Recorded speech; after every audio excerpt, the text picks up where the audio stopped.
Most SEO competitor analysis tutorials leave you with a spreadsheet full of keywords that you'll never get around to, and a backlink list for 5 competitors that you have no idea how to prioritize.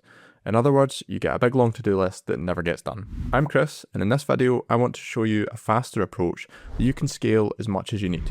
And in 10 minutes, you'll know exactly what competitor data to gather and how to package it in a way that you can actually take action on immediately. Let's get started.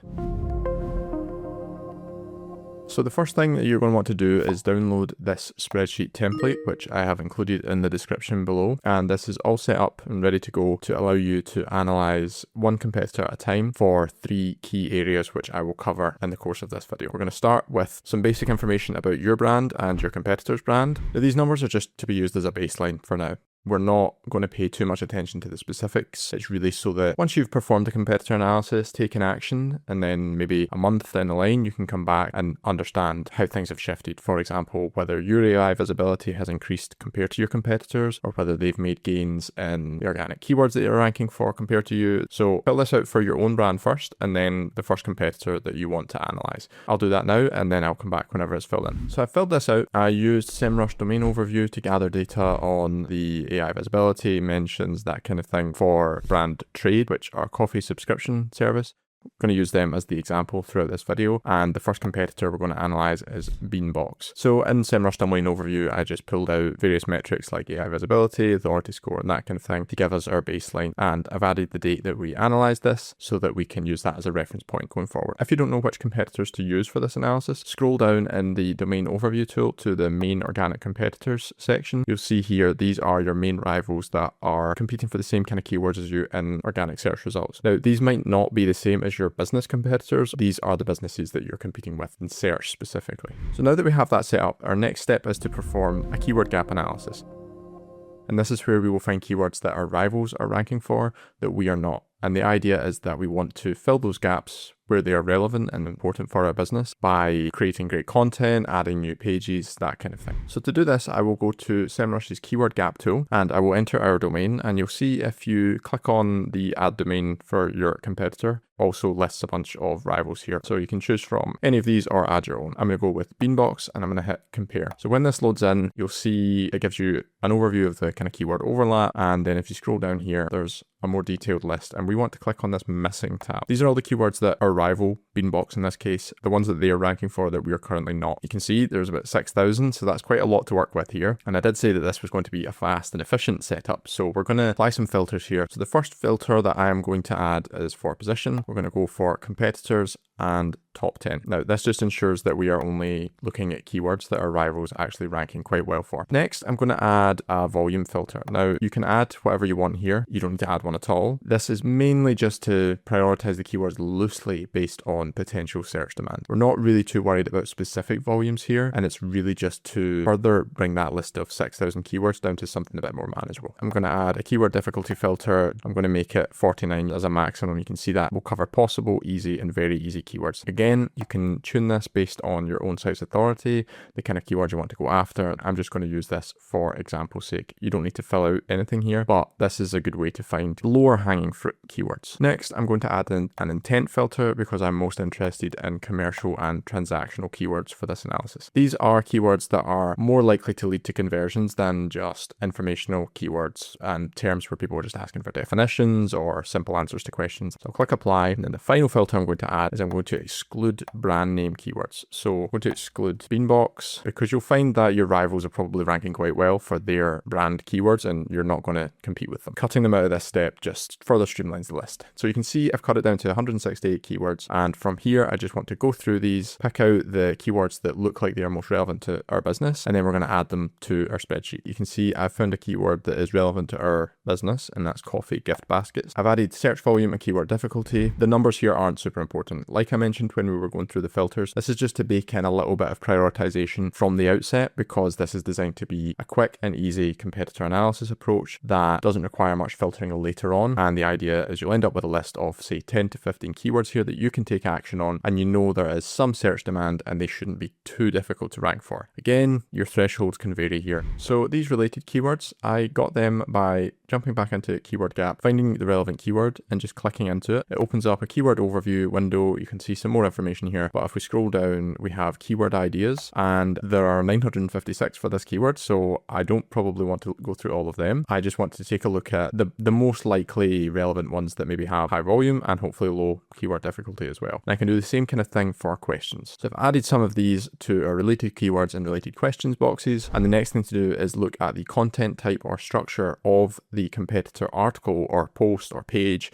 that is ranking for this keyword. So if I jump back to this keyword overview page, you can see down here the SERP all laid out for us. And if we click into this icon here, we can see the Beanbox page that ranks for this. So you can see it's a product category page. They have various different products, gifts, and various offers and gift sets, but there's not much content on the page. So that's the first thing I'm noticing as a competitor, and that okay, they are ranking for coffee gift baskets with a fairly thin page that mainly just targets coffee gifts as the keyword. So if I'm looking at this, I'm thinking we could definitely replicate this, but we could also do much better. So I can add some notes to the notes column. For example, here, I've just said it's thin on content, and if we add more helpful context, we could hopefully make our page more visible. If it's you that's going to be acting on this analysis and you're not passing it on to someone else, just take whatever notes are most useful for you. But if you're going to be passing this on to like a content team or even directly to a writer, you might want to flesh this out with what you want your content to contain, what you don't want to replicate from the competitor, and that kind of thing. So you can be as brief or as detailed as you like here. This information here, the related keywords and the related questions, are really like seeds for your content brief. So when it comes time to actually planning each individual piece of content, you'll want to take this further. You'll want to look into the SERP, you'll want to consider AI prompts and what kind of pages are ranking in search, but also which kind of pages are appearing for AI tool responses to similar queries. And you'll use that information to put together a more comprehensive brief for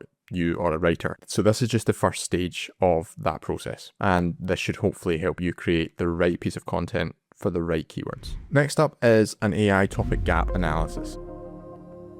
So this is quite similar to the keyword gap analysis, but as you might expect, this is really to close the gap between us and our competitors' AI visibility rather than just traditional search visibility. So to do this, we're going to use the competitor research tool within the Semrush AI visibility toolkit. So you'll see it's laid out quite similarly to the keyword gap tool. You enter your own domain and then again add your competitors or use one of the suggestions. Again, we're going to go with Beanbox. We're going to hit run competitor analysis, and you'll see you get a page that looks a bit like this. You'll see some information for the two brands that you've selected over time in terms of AI visibility. But if you scroll down to the topics and prompt section and then click on missing, much like we did with the keyword gap, you'll see all of the topics that your competitor is appearing for that you are not. And we're going to basically look for topics that are relevant to our business, and then we're going to click into each one to get some relevant prompts that we can add to our sheet that we can then target with our content. So the first topic that I looked at that I thought was relevant was caffeine and coffee and its effects. First of all, you can see there's an AI volume number here. This is for the entire topic of caffeine and coffee. It's not for any individual prompt, but it's still useful directionally to understand the kind of relationship and the trends across these different topics and how often they are being asked about in AI tools. If we click into this, we can see we get some prompts here and the answers to those prompts from the AI tools. So the relevant prompt here is how much caffeine is in a 20-ounce coffee, and we're going to add that to our spreadsheet here. And the cited page is the page that if we click into this response, we can see down here, this is the Beanbox page that is being cited within this response. So if we click on this, we can see this page, and overall it's not the most detailed piece of content, but one thing I also noticed is that it hasn't been updated since 2021. Now, we know AI tools often prioritize fresh content, and so that immediately to me looks like an opportunity for us to create our own piece of content that is much more up to date, much more detailed, maybe adding some structured data in the form of tables, and these are all things that I could add to the notes column. You can see here I've mentioned that it hasn't been updated since 2021, and we can create a better version. Again, you can be as brief or as detailed as you like here. The cited page type, again, this looks like a blog post to me, but this could also be product pages, landing pages. It could even just be the homepage of the site that's appearing for different terms. So noting that down helps you understand, okay, do we need to create a new blog post? Does it need to take a specific format, or is it likely that one of our commercial pages is going to rank for this term, and so should we just update that rather than adding a new entire page? So the final stage of this competitor analysis is a backlink gap analysis. Similar to the keyword gap and the AI visibility gap, what we're trying to do here is find opportunities where our competitors have links that we don't have, and hopefully links that we can get ourselves. So to perform this analysis, I'm going to jump into Semrush's backlinks tool. Now, you just enter your competitor domain here, click analyze, and you will get an overview of the site's authority, backlinks, that kind of thing. We want to jump to the backlinks tab specifically. So I've added some filters here, and I'll walk through why we've added each one. First of all, we've gone for active links because we only really care about links that the site currently has. Now I'm going to choose all here. You could choose follow if you want to avoid no follow, sponsored, or UGC links. We are going to select link placement in the content because we don't care about navigational links, that kind of thing. And in the type, we're going to go for text as well. So I found a link here from the Spruce Eats, and it has a page authority score of 47. And you can see that the anchor text is somebody's name and it's linking to an author page. Now, if I go to the actual page, search for the author's name, you can see it's in the form of a quote.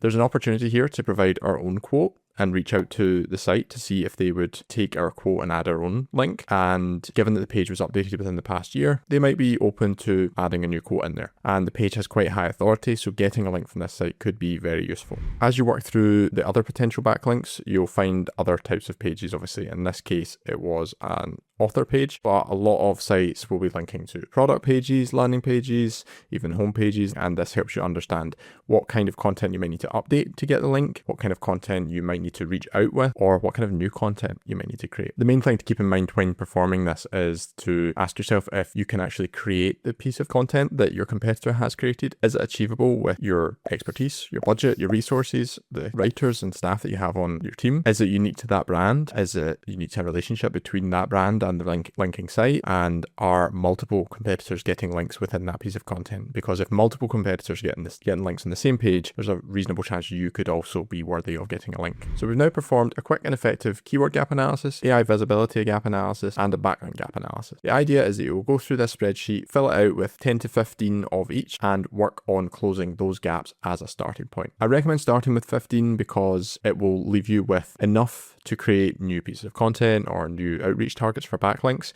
but not so much that you then don't know which ones to prioritize. That's the beauty of this setup, is that it has prioritization built in. Now, if you have multiple rivals that you want to perform this analysis for, just duplicate the page, fill it all out with their details, and then go through the keyword gap, AI topic gap, and backlink gap analysis for them. Now, you can perform all three of these analyses that I've gone over within one platform with a Semrush One subscription. It gives you access to a host of SEO and AI visibility tools that you can use to analyze your competitors and make decisions based on data rather than guesswork.